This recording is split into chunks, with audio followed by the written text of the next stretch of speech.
Hello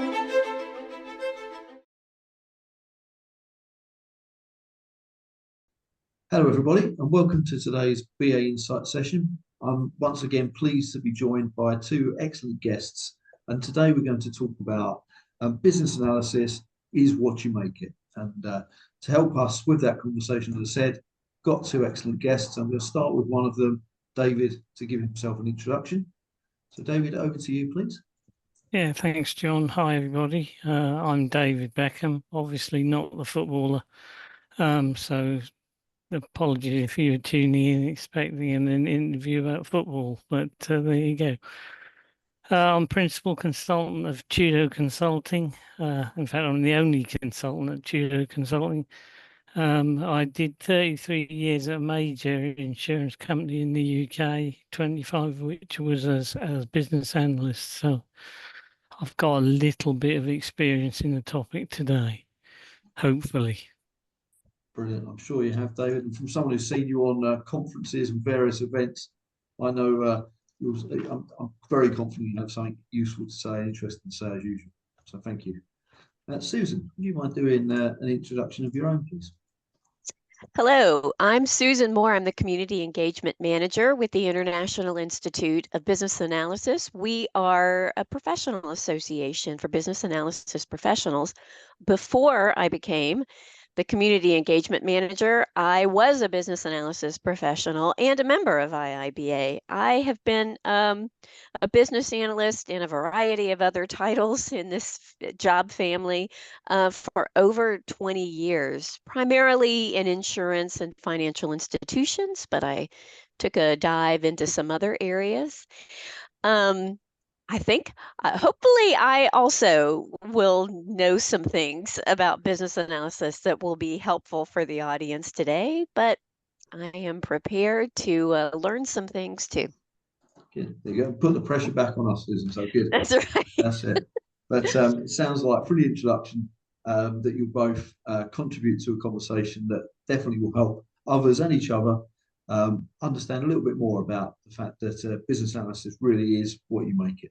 And perhaps let's start with a question along those lines in terms of, David, if I can start with you first. And how would you say that business analysis is what you can make it? How would you describe that?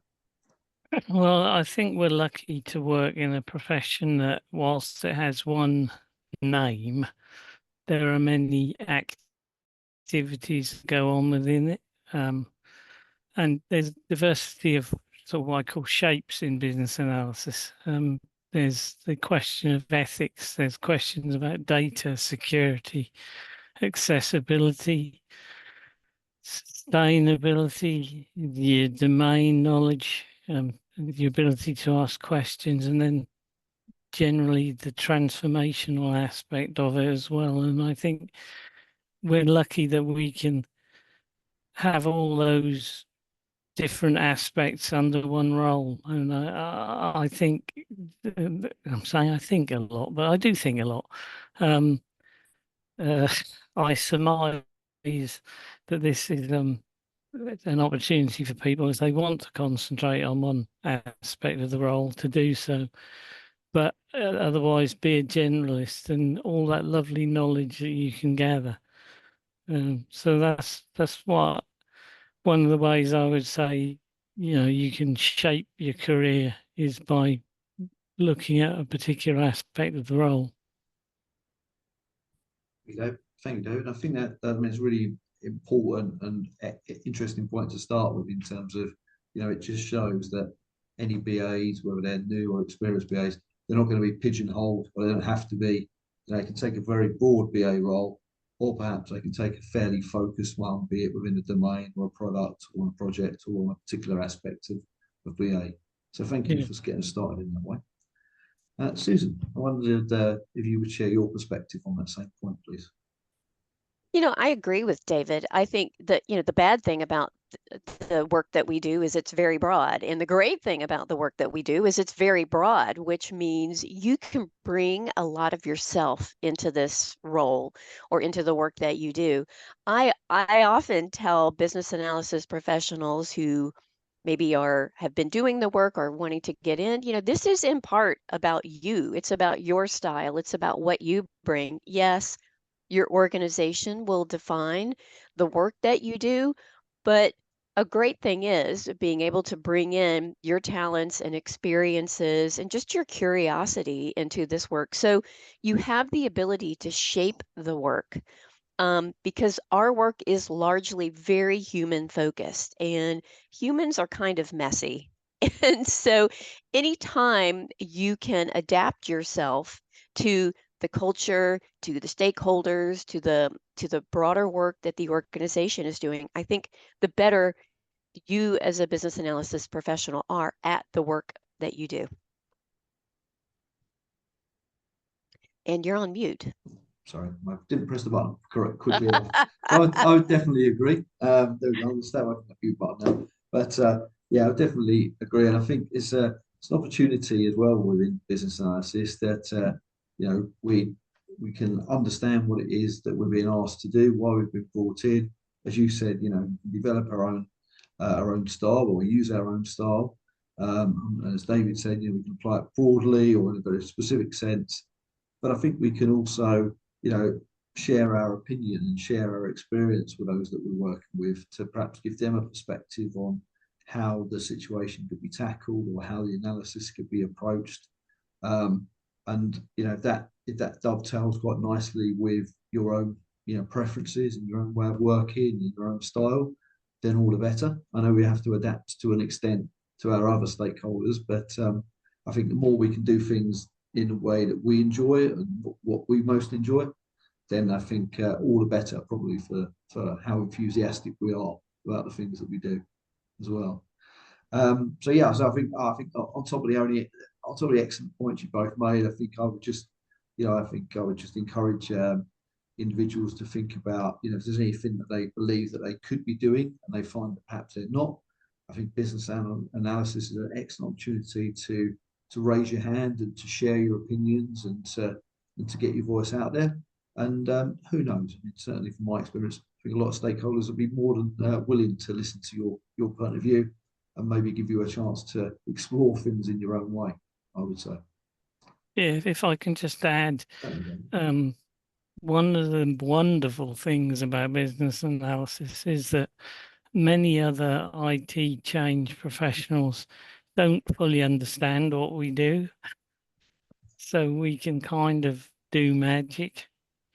And you might just ask a simple question that illuminates an entire problem, and people look at you like you're some sort of wizard. And it's great. It's a great feeling when you do that. Well, let's do a process model, and then you sort out what the problem is. And I think that's one of the ways you can sort of weave your magic spell around your career a bit is by people not playing on the opaqueness of the role, but you can certainly take it as far as you want to take it. Yeah, I would agree. It makes it interesting, doesn't it? The fact that it's not a cookie cutter role, that every project is exactly the same and every bunch of stakeholders behave the same. I think that's certainly gives us an opportunity to enjoy it a bit more and to explore it in different ways. I think also some of that can be shaped by where you fall within the work that you do in organizations. So if you are at a more delivery level, there are ways that you might apply the work of business analysis. But if you go left, and go maybe into initiative level work or strategy work, that is quite different from what you might be doing at the delivery level. And I think the higher that you go within the organization and working on projects, the more it's really important for you to bring this very adaptable set of skills, because analysis at the strategy level looks a lot like asking those smart questions, David, like you're talking about. I wrote down, by the way, when you said that, business analysts, not magicians, but very close. Because at that level, you are not necessarily diving deep into something. You are helping the organization to think longer term, to build connections in places where they may not see it, because a lot of those leaders are very siloed. That can feel a lot like magic. And in fact, if you're not feeling very confident at that level, you can almost ask yourself, gosh, everybody in this room knows the answer to this question, but I don't. Should I ask it? Yes, you should. So in addition to those human skills, there's also skills around being confident and building trust and being curious that are also, I think, really important in the work that we do. Yeah, I agree. And I think it's also something about perspective.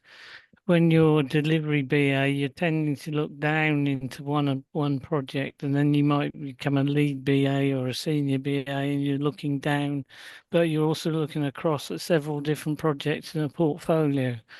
And then when you get into that vision shaping stage of it, you're looking up and across, but the ability to not be frightened of the silly question is integral to that.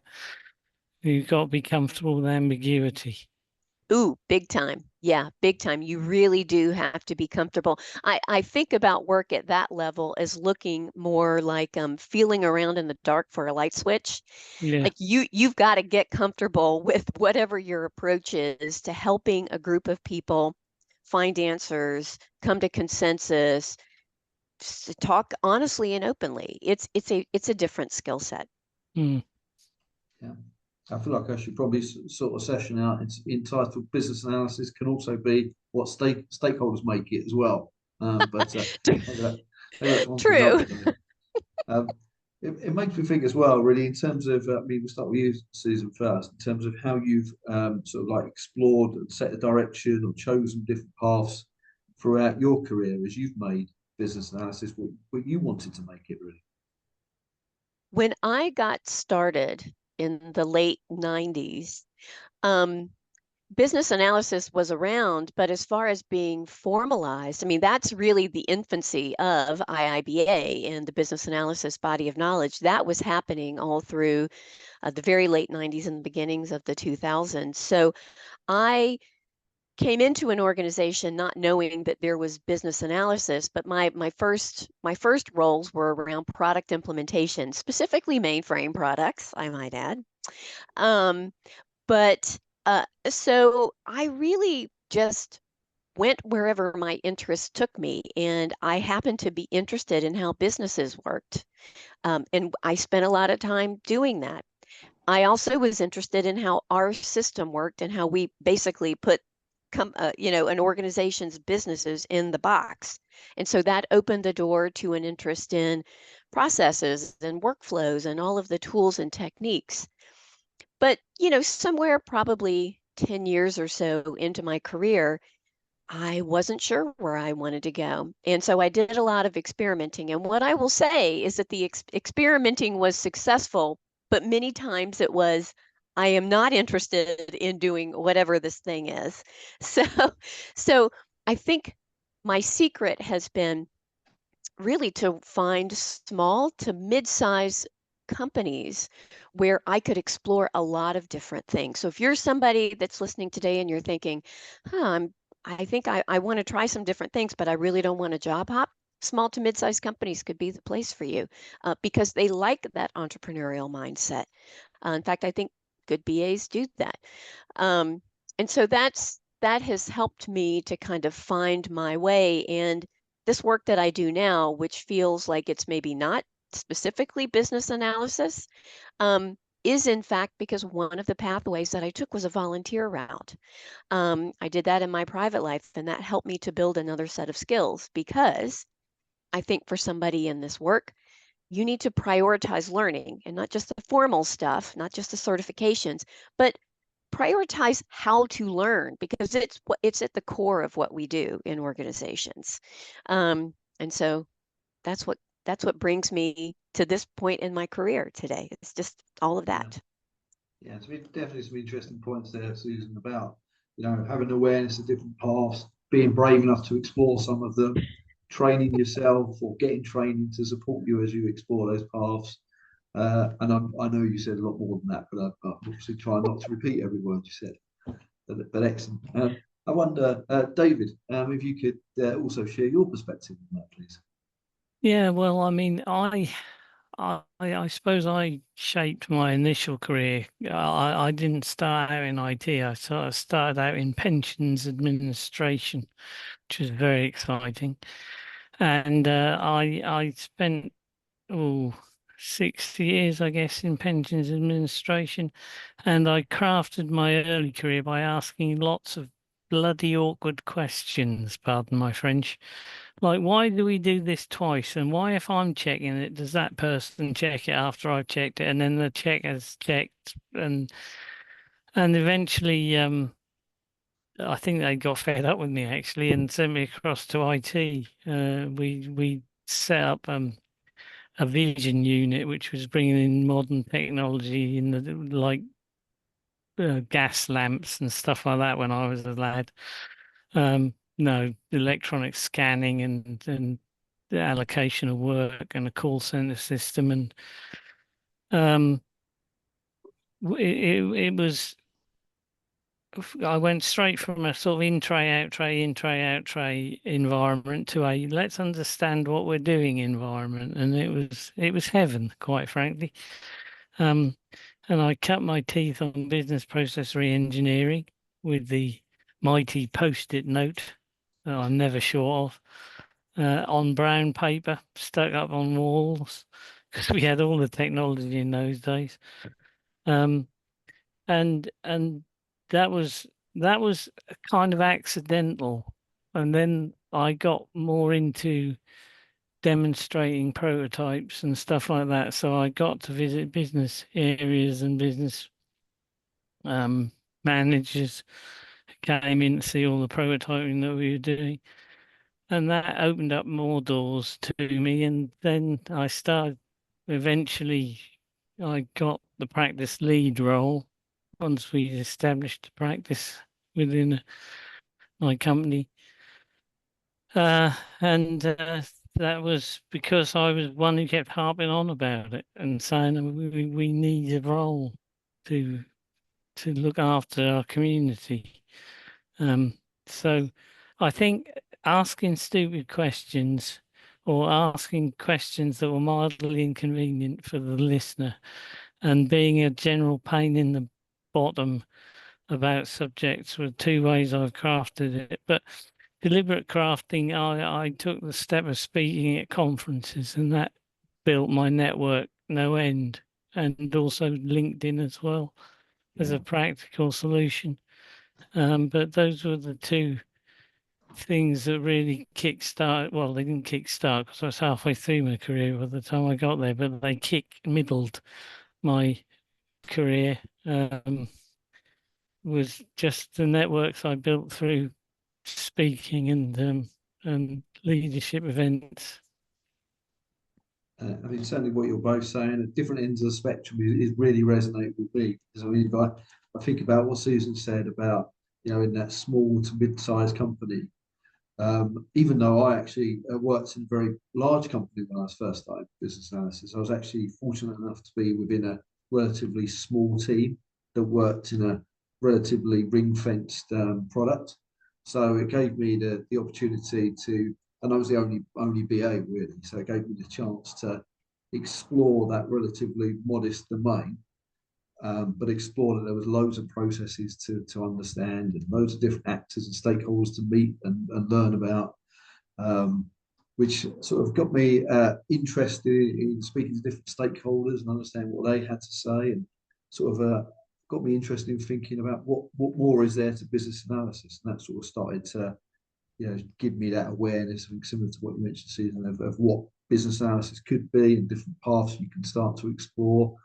Gave me the opportunity to try a few of them out and even try some pathways that are not BA related. So I know I've tried project management a few times, and whilst I do it begrudgingly, if I have to, under the guise of like analysis planning, as soon as it starts to creep into true project management or program management, God forbid, then I run for the hills at that point. Hardy logs.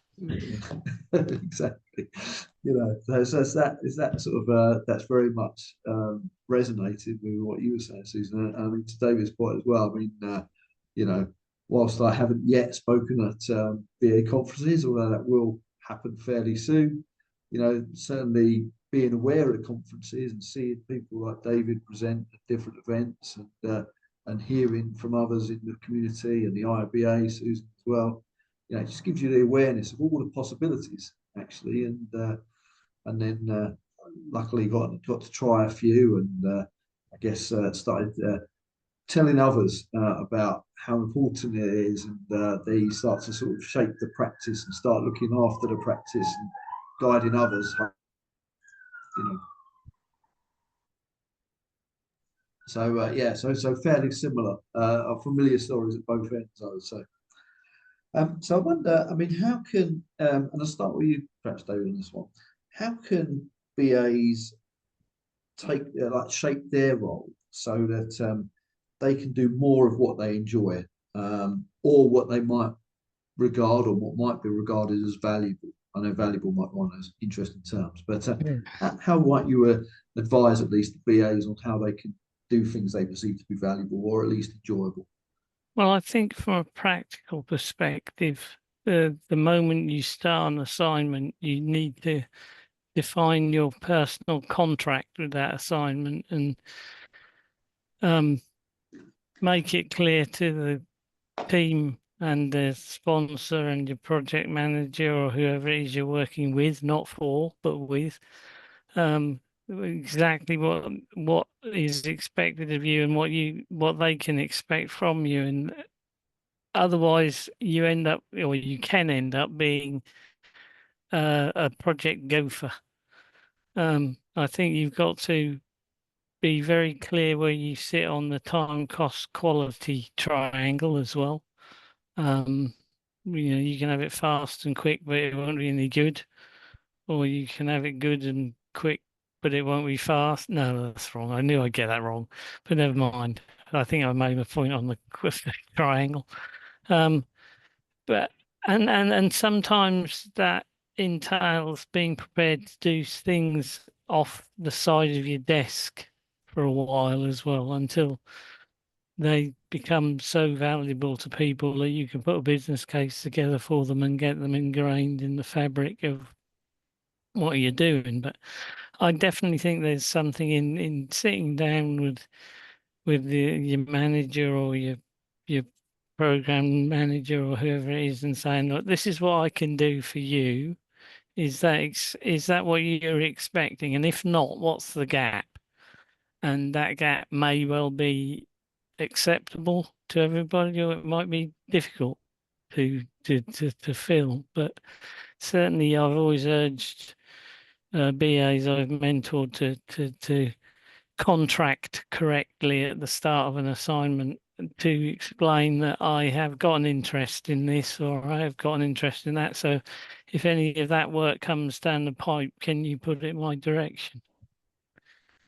And that point there just demonstrates that the topic of awareness that we sort of, like Susan mentioned earlier on, although maybe using slightly different words, can be somewhat two-way. At the start of the project and throughout, it's not just a time to get awareness of the situation, the possibilities yourself, but spread awareness amongst your stakeholders of what you can do, what you want to do, where you've had value, what experience you've had, and I guess the balance for me is always try not to be sort of like big-headed and tell everyone that you can do everything, but at least be clear on all the things you can do or would like to do, so that you open up the possibility for the opportunity to do it.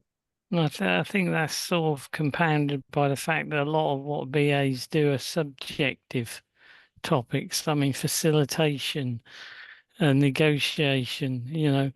If you're a designer and you're writing code, the code is either going to be correct or incorrect. But if you're facilitating a workshop, the way you do it, is it incorrect or is it correct? It's a lot more subjective. Yeah. So, I think you have to prepare the ground for that kind of behavior as well. Absolutely. Susan, one of you could share your perspective on that same point, please. Well, I like this thread of conversation because I do think one of the ways to influence your career is to meet expectations. And David, to your point, I think the way that you do that is by understanding what the expectations are from the outset of whatever the work is that you're doing with whatever the audience is that you're going to be working with. Um, I think very often, especially if you're a new business analyst, you feel like, well, I have a set of job responsibilities that I have to meet, so those are the things that I do. And you maybe do them in the absence of understanding really what the needs of the stakeholders, customers, whatever, people that you're working with. I think the very first thing that you can do that will help to shape your success, but also give your team an idea of what it is that you can do is by simply asking the team, what do you guys need? What do you need that is required for the work that you do, would make your work easier? And perhaps some of those things are things that you can do, and then show them that you can do them, not tell them, show them that you can do them, because you might not be able to do everything. So it's really important, though, to, I think, set those expectations. Other things that I think of are just being accountable for the work that you do. Again, sometimes it is not just the responsibilities that you may have been given. It may be that the work that you're doing is not very clear. And so if you are accountable for those outcomes, I think sometimes it may change the things that you need to do. So being accountable, be curious. And I'll tell you, I think one of the things that I feel like has made me successful is that I really want to understand the business that the organization I work for is doing. I think that is a really important thing to do. Even if you don't do anything with it, even if you don't even find yourself on a project that relates to that, understanding the work gives you a sense of how things tie together in the organizations. And I think business analysis professionals are great connectors of people and ideas. And that's really a sweet spot for us, because that is a role that can be counted on. When you're really good at it and you get a name for doing it, you can be called into projects to help to bridge some of those gaps. And then just asking those questions, taking the opportunity to ask questions, I think just shows people that you are curious, that you want to understand, and then apply what you've learned. Also important. Yeah, absolutely. And it's nice that that also sort of sets the example for others as well. Mm-hmm. And I do like the point around the team, because I think, if we know what, how we can make our own role better or more enjoyable, or what we make it, recognizing that we're leading a team or working with a team of BAs who might not have got to that point themselves, I think it is really useful, as you said, to sort of understand what they're looking for, or what their experience is, or what they'd like to demonstrate or practice, and help them make it what they want it to be as well, which may dovetail or coincide, or be complementary to what you want to do. So. Yeah, I loved your point, Susan, about asking people what it is they want. Such a simple thing, but it's we sometimes get so wrapped up in our own role that we forget. And I think also there's something about explaining why you're doing what you're doing as well. And Tuckman's team development model or whatever, well, we're at the forming and norming and transforming stage, and explaining why you want to, like you said, invaluable, understand the business. I mean, I think every BA, when they go into an assignment, should produce a model of the business as they understand it, even if it just never gets shown to anyone. Or you can show it to people and say, "This is what I think we do. Am I right?" And no, no, no, no. And you think, great, I wasn't right. I'll get more information that way. But explaining why it is you do things, I think, is something that I failed to do in the early part of my career. We must go this way and we will climb that mountain. And everyone's going, what do we want to do that for? And then I learned that if I explain why we want to get a view of the business as it is today, we can get a clearer view of the business as it will be tomorrow. And I wasn't just doing it for the, well, I was doing it for the fun of it, to be honest, but it wasn't just for the fun of it. Yeah, I feel sometimes business analysis ideas of fun are strange, right? Yeah. We like to Sometimes model both. things. Yeah. that's it. Yeah.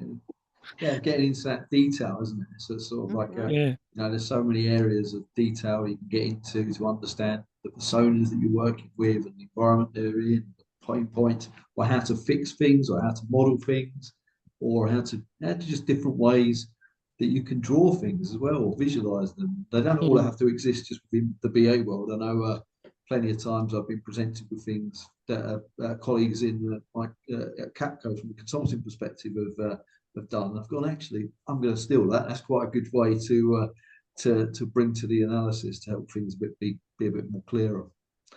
And I wonder, I mean, we've talked about some really interesting topics now to sort of in terms of awareness and thinking about our own what we would enjoy and how we can make our own role what we want to make it, and how we can impart some of that knowledge on the team to help them as well.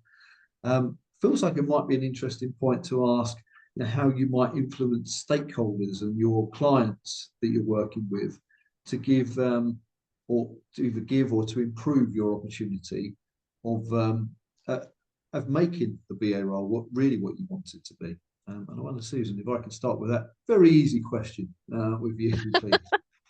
So, like I said, human stuff is it's hard.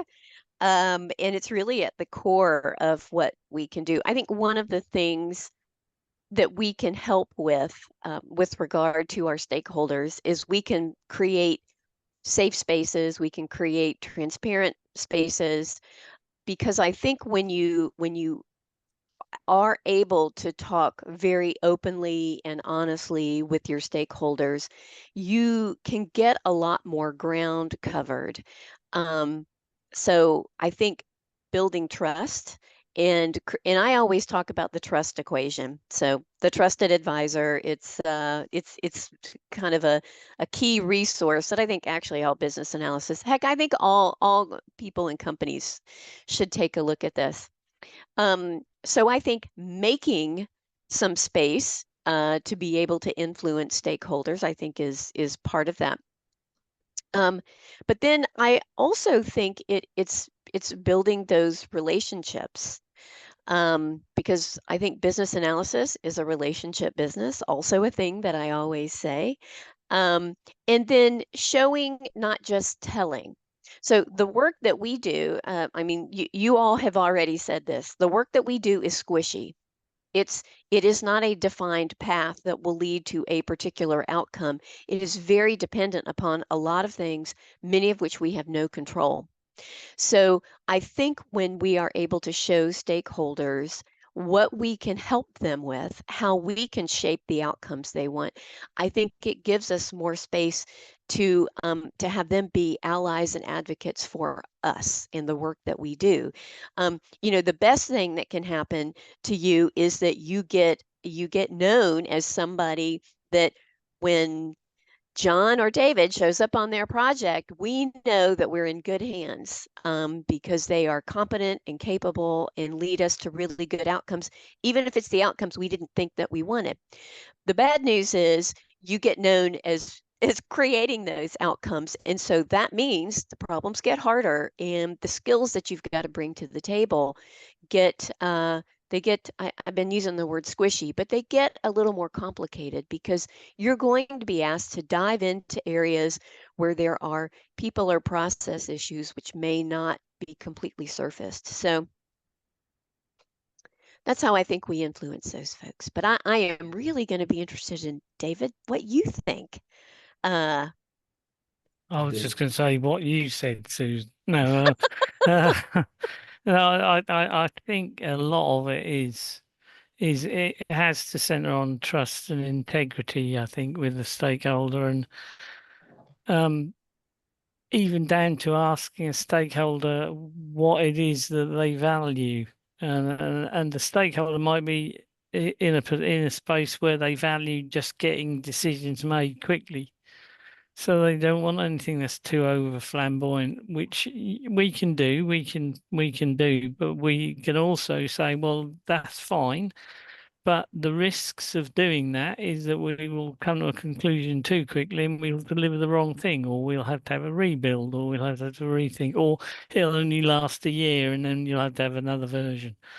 So I think those squishy areas that you refer to, which I might borrow in the future, are very, very subtle sometimes. And yes, you can uncover difficult truths for people. I mean, Mhm. people might actually realise that they don't know what their business or their team or their department or whatever does properly, because they thought they knew, but they didn't realise that that had been layered over with 10 years of projects and 5 years of mergers and sticking 3 companies together with plasticine and you know, you can get into some very difficult political areas of people's lives and work, and I think the only way you can be with that is truthful and honest and have integrity in what you're acting towards, and be transparent about that from the start. Yeah. Apart Yeah. from that, it's a doddle, really. Yeah.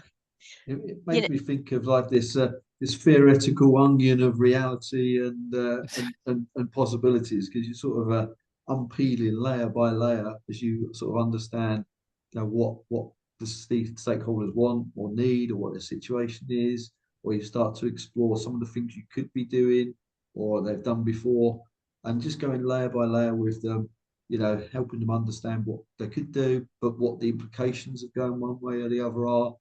I think for me has been a quite a useful way to think about that.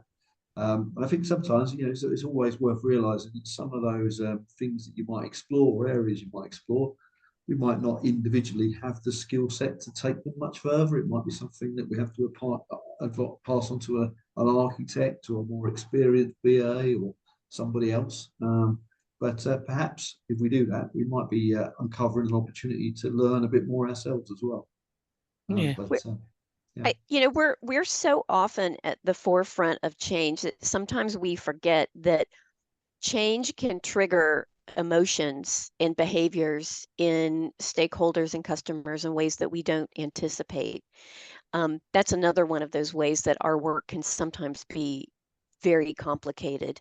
So skills around sensitivity to emotions, to politics, um, to the nature of how a change will impact somebody, I think is really important to the work that we do. And John, you're right. I think sometimes we need to realize when we are quickly getting in over our head, when change is calling upon us to go into areas where we are not comfortable or we don't have skills. So knowing who your allies are, knowing who are the right folks to get involved in a situation so that you can navigate those and still maintain trust and confidentiality and whatever, also are critical to influence in an organization. Yeah, well, I think one of the main things I learned in the course of my career was, well, 2 main things. It's going to be a Monty Python sketch if I'm not careful. 3 main things. Two main things I learned in my career was, don't be afraid of being wrong, because there's no harm in putting up in front of a group of stakeholders, as I alluded to earlier, a map of the business that's wrong, because you don't have to get it right. And the other thing I learned was not to take anything personally, because you can get quite. You're right, Susan. Introducing change is a profound experience for some people. You've got the Sarah model and the change curve that describe the emotions that people go through, and they sometimes lash out, not literally physically, thankfully. Well, not many times in my career anyway. But they'll sometimes lash out at the nearest available target, and that quite often is the BA, because you're the harbinger of change. And so I think don't take anything personally, and don't be afraid of being wrong. Two things, and I've been wrong more times than I've been right probably in my career, and I'm proud to admit it on this On this podcast. conversation, on this podcast. I feel Yeah. like perhaps it's a skill. Being wrong is a skill because it can encourage Yes, others to and step I'm forward highly and be right skilled at on it. it. We were failing fast way before it was a Yeah, thing, yeah, right? that's right. Exactly. Yeah. Yeah. I mean, that's it. I certainly recall like very early on in my BA career, just floating those theoretically ridiculous ideas just to try and get the room talking about something that ultimately was yeah, less ridiculous than what I'd come up with. And interestingly, I always find that stakeholders tend to chip in more at the start when they don't know you. They'll chip in more if you say things that are fundamentally incorrect than if you say things they agree with, in which case they tend to nod quietly and, and probably internally think, yeah, I agree with that. Whereas if they do that, I don't always know that they agree. So if I say something that's a little bit wrong, then they'll put me right and I'll be right in the end as well. I mean, I've been in workshops where I said, we're going to look at this process today, and I've got two post-it notes. One says start process, one says end of process. And I was like, I don't know what's in the middle. Yeah. That's why you guys are here, Yeah. And I wonder, this takes us on to, we've shared quite a few things, not just in that answer, but in prior answers as well, in terms of how BAs, whether they're new or experienced, can help direct their own careers and navigate their own paths to make BA what it could be for them. I wonder, Susan, is there any additional advice that you might want to impart or share? I think we're professional learners. We very often get dropped into situations where nobody knows what's going on. And so to the point that you are both making, I think be comfortable with being wrong. That's kind of what it looks like to figure things out.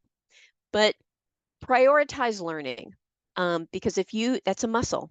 I always talk about learning as a muscle. So you don't need to go find formal training. Just go learn stuff, whatever it is, because that's a really important muscle for the work that we do.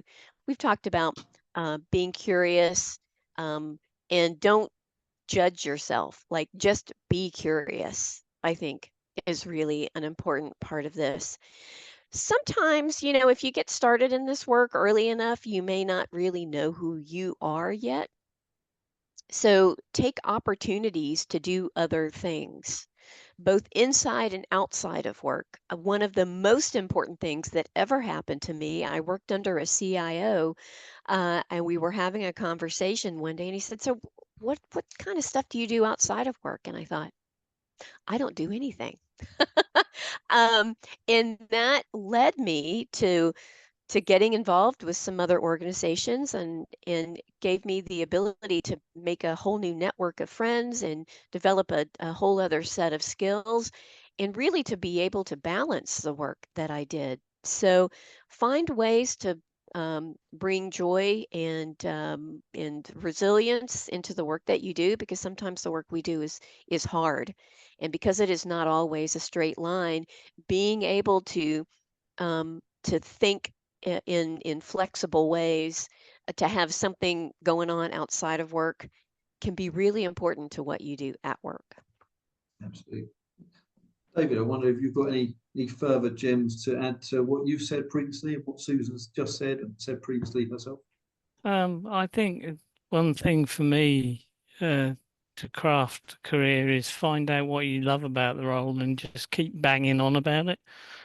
And curiosity is the key thing, and there are deliverables out there. Well, there aren't out there at the moment because no one's invented them, about AI, about ethics. How do we do ethical requirements? How do we do sustainability requirements? If it's something that appeals to you, build it. If no one else is building it, or even if other people are building it, build it anyway, because going to get an extra knowledge out of doing so.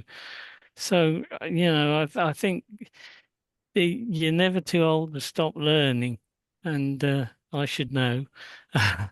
But but that's the one thing I've always found has been the keystone of my career is curiosity about stuff, asking questions about stuff, and trying to anticipate what's going to happen. Yeah, and I mean, I would totally agree. I mean, I think it was well when you mentioned the points you did, and Susan mentioned the points you did as well. Is about that sort of transferable skill set as well, and thinking about that. My advice might be to BAs or people who are perhaps not BAs is that you don't only have to do business analysis, whilst I would normally recommend you should, and it's pretty enjoyable. I think if there are those people, unlike me, that would like to do project management and a bit of BA work, then by all means, there are things that you can do, and I'm sure anybody doing project management work with a BA lens will probably bring improvements in to their world and make it a bit more enjoyable or a little bit more efficient. So I think not being afraid to take things you want to do and you've been able to do and take them into your other roles, but also sort of bring things in from roles you've done before as well. It's not a case of forgetting everything you've done before being a BA, because they all apply. And certainly some examples of people I've spoke to in sessions like this, there's been interestingly a number of people that are like frustrated artists, or people that have actually had, I think someone had like an art degree or something like that. So no doubt you can definitely see those people, I'm sure, when they start to work on BA artifacts, the extra level of imagination and quality or interest that comes out of it as well. So you can certainly make business analysis what you want it to be if it's artistic, for one example. I have a degree. I went to school to become a film director, and I have an art history minor. So I understand that. There you go. I draw in my spare time as well. So, yeah.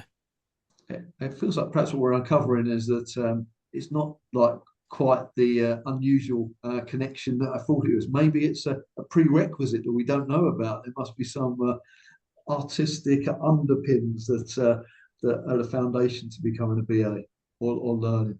That'd be interesting to. Perhaps it's just that ability to think outside the boundaries of things. That CIO that I was mentioning, one of the reasons that he hired me is because I didn't have a computer science background.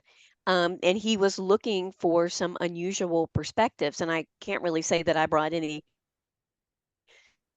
expertise to the work that we did, other than just I didn't think the same way. So that was an asset. When you find those leaders in organizations who realize not everybody needs to come from the same kind of background, that's great. I really do. Those leaders really prioritize different ways of thinking. And those companies very often, I think, have very lively business analysis practices. That's it. And whilst I'm sure the next point and last point question I'll make, we could go on for hours to talk about, we won't, of course, but is if we think about making BA what you want it to be, it'd be interesting to take your perspective, and to start with David on this one, as to maybe what he perceives the future of BA could be, and answer that as broadly as you wish. Yeah. I'm going to start my answer with two important words. I think, and this is my personal opinion, the value of which can go down as well as up. I think the profession took a little of a backward hit when we were agile, and I don't think we necessarily handled that as well as we could do. So there is, I'm seeing companies using BAs as literally user story writers, which is a criminal waste of talent. Or we could become the domain experts and transformation experts that we could be, but it depends, because it depends on people within the community and what they want to do as well. But I think there is that threat, I think, of becoming people who just do requirements. But there is the opportunity of becoming much, much more to that within organisations that allow it. So, I'm going to sit firmly on the fence and say it depends. That's fair enough. I mean, it's always a good BA answer to use in many situations as It well. depends. That's right. Susan, what would be your view on that point around the future of BA? I think that the business analysis skill set will be more broadly applied to many roles within an organization, which I think is a good thing. So that if you have that skill set, it gives you many more places to be able to go that is not just defined by the title business analyst. So if you are interested in, finance or technology or whatever, like there's other things that you can be doing with that skill set. So I think that's maybe one of the ways that things change. I do think there are organizations that understand that the speed of change is increasing out there, and that are looking to differentiate themselves with more strategic thinking very early in the process. And so I think business analysis skills belong very firmly in the strategy and initiative levels of organizations. And I think really great leaders and leading edge companies are starting to make that move there. So business analysis professionals, if you are listening, just know that's a different kind of it's not a different kind of a skill set, but certainly it is very less deliverable based, and it is more human skills, soft skills, all of that stuff. And that's a great place for us to be. I think with AI, there's a whole new set of issues that are coming up. David, you mentioned the idea of what are ethical requirements and what are sustainability requirements. So I think that business analysis professionals who want to go in that direction, there's ample room. Like there's not a lot of that happening today. And I know there are just now starting to be organizations that are putting frameworks together around ethics and AI and sustainability around a lot of different things. So explore that, because I think you can kind of make it what you want. Yeah, I would agree. I really like the point about taking that BA skill set and using it in many different ways, and it could be outside a formal BA role as well. And particularly as I'm seeing now, and we may see more of in the future, the BA role sometimes gets rebranded for different reasons, some good, some bad, and we might find ourselves not formally called BAs in the future, but the skill set will definitely be applicable. And it will help, get the best out of tools like AI and the like. So I would agree. But I feel like that's probably a good point to stop. Although interestingly, also a point where we could spend another hour talking about things, but I won't. But what I will do is thank you both for joining. Really enjoyed the conversation, as I always do. Enjoy the BAInsights conversations. If anyone watching has also enjoyed this session as well, I'd definitely encourage you to like and subscribe, add comments as well as you wish, and definitely keep an eye out for anything that David and Susan and the IIBA and broader organisations related to business analysis are all putting out there, because it's all give you that awareness in the first instance and maybe a few ideas as well. Okay, but thank you once again, David and Susan. Really look forward to seeing you again. Yeah, thanks, John.